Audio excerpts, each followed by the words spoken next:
কাঠের তৈরি চামচ, খুন্তি যুগের পর যুগ ব্যবহার করে আসছে বাঙালি জাতি।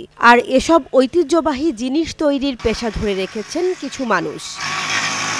কাঠ দিয়ে চামচ, খুন্তি, লেবু চেপার মেশিন সহ নানা উপকরণ তৈরি করতে হলে প্রথমে কাঠ যথাযথ মাপে কেটে নেওয়া হয়।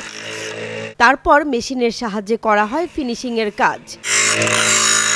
কাঠের চামচ এবং খুন্তি তৈরির পর সেগুলো ৩ ঘন্টা আগুনের তাপ দেয়া হয়। আর এভাবে তাপ দেওয়ার কারণ হলো তৈরি করা এসব জিনিস কখনো ঘুণে ধরবে না এবং মজবুত হবে। আগে বেকার ছিলাম, এখন আমি কুটির শিল্প কারখানায় কাজ করে অনেক ডেভেলপ হয়েছি। কারিগররা বললেন, কারখানায় কাজ করে প্রতিদিন পান ৭০০ টাকা। যুগের ব্যবধানে এ কাজে বদলে গেছে অনেকের পেশা, সেই সাথে হয়েছে ভাগ্য বদলও। পুরুষের পাশাপাশি কাজ করেন নারীরাও। প্রতিদিন আমাদের ৫ থেকে ৭০০ টাকা ইনকাম হচ্ছে। এখান থেকে ভালোভাবে চলছে সংসার। পণ্যগুলো যথাযথভাবে তৈরির পর সেগুলো বিক্রি করা হয় স্থানীয় বাজার এবং মেলায়। এছাড়াও কুরিয়ার সার্ভিস এবং ব্যবসায়ীদের হাত ধরে চলে যায় দেশের বিভিন্ন স্থানে।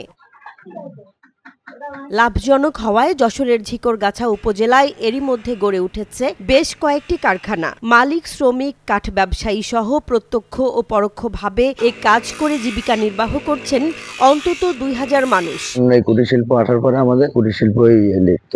সহজ শর্তে সরকারি ঋণের সুবিধা পাওয়া গেলে এই কুটির শিল্প দেশের চাহিদা মিটিয়ে বিদেশেও রপ্তানি করার আশা এ কাজের সাথে জড়িতদের।